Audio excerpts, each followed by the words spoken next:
Bonjour les amis, alors on est ce deuxième dimanche de Pâques et on va se retrouver à Jérusalem.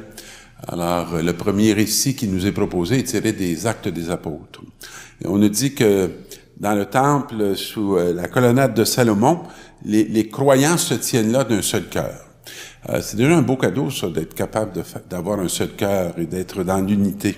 La division est très souvent une des grandes douleurs, je dirais, du corps de Jésus-Christ. Et puis les gens osent pas trop se joindre à eux, mais ils les aiment, hein, on les admire. Et des gens de plus en plus nombreux se laissent toucher par la réalité de cet amour qui est signifié à travers cette petite communauté qui est dans ses origines. Et on amène même des malades, on les place, puis des paroles, des regards, la qualité de l'accueil, on nous dit que ça en guérit plusieurs. Alors, est-ce que c'est possible d'annoncer Jésus-Christ sans qu'il y ait des signes très concrets qui viennent appuyer nos paroles? Alors, je pense que déjà dans ce texte-là, on le voit. Et la foule qui vient de partout amène des gens qui vont être tourmentés par des esprits mauvais. Parce que c'est beaucoup là, finalement, qu'on va voir que c'est une parole incarnée, une parole qui a un impact. C'est pas une parole qui est suspendue puis qui est éthérée. Et je pense que c'est un appel pour nous qui sommes des prédicateurs, qui sommes surtout des témoins. Alors, les baptisés qui sommes surtout des témoins de cette victoire de Jésus-Christ. Alors, on nous disait que on cherchait à toucher Pierre, mais c'est pas Pierre, c'était celui qui passait à travers Pierre. Et c'est celui que l'on doit laisser passer à travers nous. Il n'y a pas d'autre façon que de parler de Dieu que de le laisser passer à travers nous pour qu'il fasse son œuvre de bénédiction dans notre monde. Et c'est beau de voir dans l'Apocalypse de Jean, Jean qui a connu les persécutions, et qui a beaucoup enduré pour la cause de Jésus. Alors, il est dans l'île de Patmos, et à cause de la parole de Dieu, on sait pourquoi il est là, c'est parce qu'on l'a envoyé, hein? On l'a mis en exode, on l'a sorti, parce qu'on veut plus qu'il soit au milieu de nous. Et donc, il est là à cause de la parole de Dieu. Puis tout à coup, il veut une expérience, hein?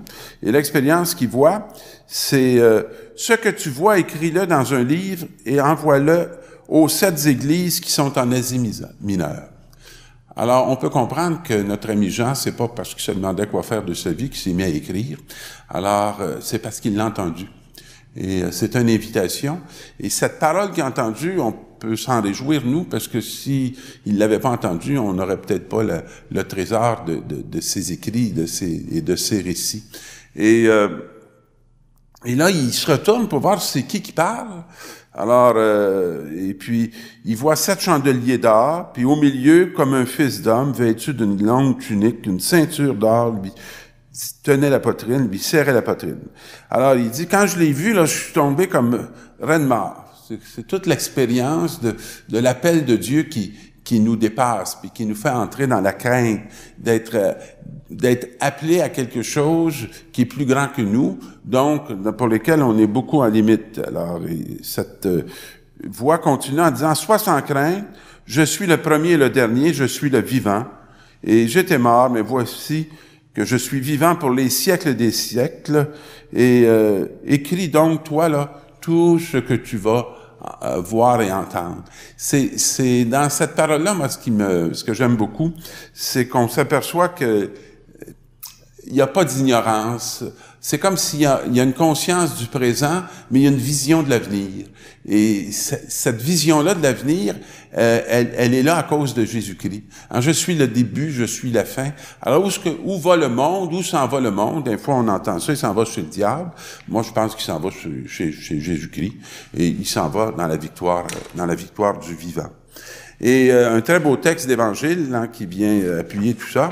En ce dimanche de la miséricorde, on nous dit cette belle expression d'introduction qui me rejoint toujours, c'était après la mort de Jésus. Alors, vous comprendrez que l'expérience de l'Église d'origine, là, il y a eu avant la mort de Jésus, puis il y a eu après la mort de Jésus.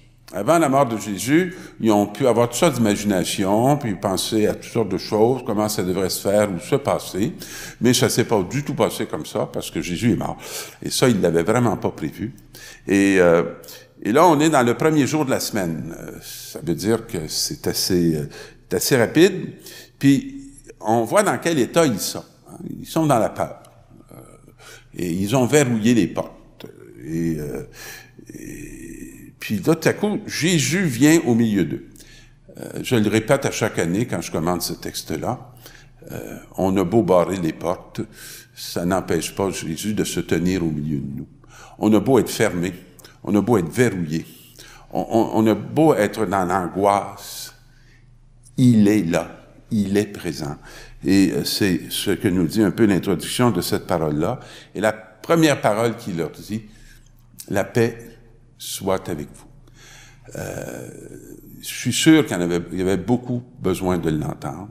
Comme moi, j'ai beaucoup besoin d'entendre lorsque l'angoisse prend le dessus dans ma vie ou lorsque des peurs prennent le dessus dans ma vie, j'ai beaucoup besoin de visites qui viennent me pacifier.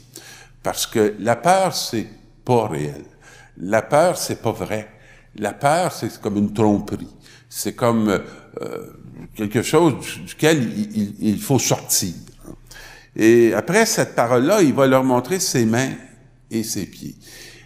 Son côté, excusez. Alors, c'est pas que la paix qu'il leur offre est une petite paix facile, là, une petite paix qui nie le réel. Il y a un côté et des mains transpercées. Puis lui, il est capable, avec les trous qu'il porte, de dire aux autres, la paix soit avec vous. Alors, il leur montre ça, et tout à coup, il leur dit à nouveau cette belle salutation, et il leur dit, de même que le Père m'a envoyé, moi aussi, je vous envoie. Et moi, avec son côté transpercé puis ses mains transpercées, ce que j'entends très clairement, c'est vulnérable comme je suis, le Père m'a envoyé, et c'est dans la vulnérabilité que je vous envoie, vous aussi. Des fois, nous autres, on aimerait ça être envoyés, là, si on avait les armées qu'il fallait, puis si on avait l'argent qu'il fallait, puis si on était comme invincibles.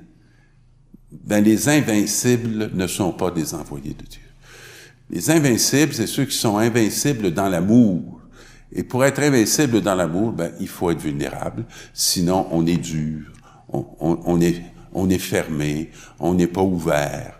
Alors, et ayant ainsi parlé, il répandit sur eux son souffle. On est vraiment dans un geste de création. Hein? Retournez au début de la Bible, là, vous allez voir, hein, on reçoit le souffle. Il va donner une haleine de vie, va nous dire le livre de la Genèse. Puis c'est exactement ce que Jésus fait avec ses disciples qui sont terrassés, qui sont enfermés, qui ont barré les portes.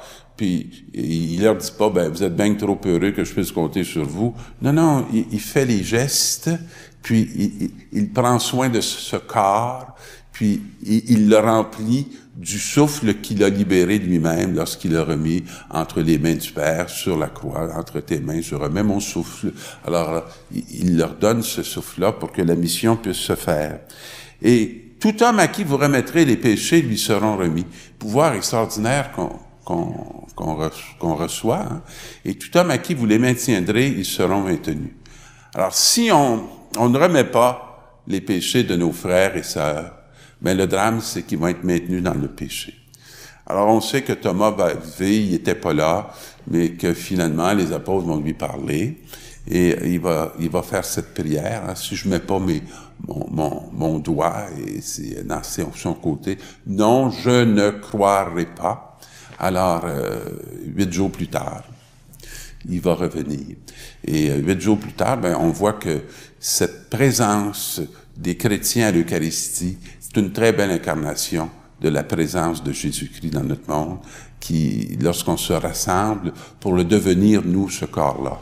Et Thomas, qui va être là, va dire « Mon Seigneur et mon Dieu ». Très belle profession de foi. On ne sait pas s'il met ses mains, mais on sait que Jésus l'invite à le faire. Alors moi, je demande pour nous, en ce dimanche de miséricorde, qu'on soit capable de se rendre vulnérable par rapport à la vulnérabilité de nos frères et sœurs, qu'on soit capable de toucher les plaies de Jésus à travers les plaies de ce monde qui sont souvent très abondants, qu'on ne soit pas dans l'angoisse, qu'on ne soit pas enfermé, qu'on ne soit pas verrouillé, mais ouvert à l'action de Dieu qui veut se signifier à travers cette présence. Bonne semaine, mes amis. C'était après la mort de Jésus, le soir du premier jour de la semaine. Les disciples avaient verrouillé les portes du lieu où ils étaient, car ils avaient peur des Juifs.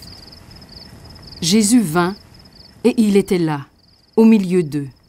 « La paix soit avec vous. » Après cette parole, il leur montra ses mains et son côté.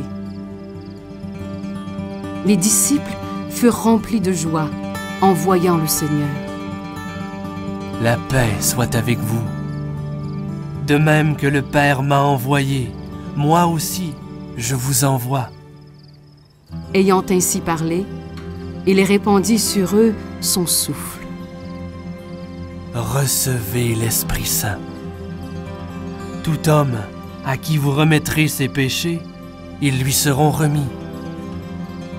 Tout homme à qui vous maintiendrez ses péchés, ils lui seront maintenus. Or l'un des 12, Thomas, surnommé Didyme, et dont le nom signifie « jumeau », n'était pas avec eux quand Jésus était venu. Les autres disciples lui disaient « Thomas, nous avons vu le Seigneur. Nous l'avons touché et vu ses blessures. Nous l'avons vu manger et entendu sa voix. Si je ne vois pas dans ses mains la marque des clous, si je ne mets pas mon doigt à l'endroit des clous, et si je ne mets pas ma main dans son côté, non, je ne croirai pas. » 8 jours plus tard, les disciples se trouvaient de nouveau dans la maison et Thomas était avec eux. Jésus vint, alors que les portes étaient verrouillées, et il était là, au milieu d'eux. « La paix soit avec vous. » Thomas, avance ton doigt ici et vois mes mains. Avance ta main et mets-la dans mon côté. Cesse d'être incrédule et crois. Mon Seigneur et mon Dieu. Parce que tu m'as vu, tu crois. Heureux ceux qui croient sans avoir vu. Il y a encore beaucoup d'autres signes et miracles que Jésus a faits en présence des disciples et qui ne sont pas mis par écrit dans ce livre. S'il fallait rapporter chacun d'eux, je pense que le monde entier ne suffirait pas pour contenir les livres que l'on écrirait ainsi. Mais ceux-là y ont été mis afin que vous croyiez que Jésus est le Messie, le Fils de Dieu, et afin que par votre foi, vous ayez la vie en son nom.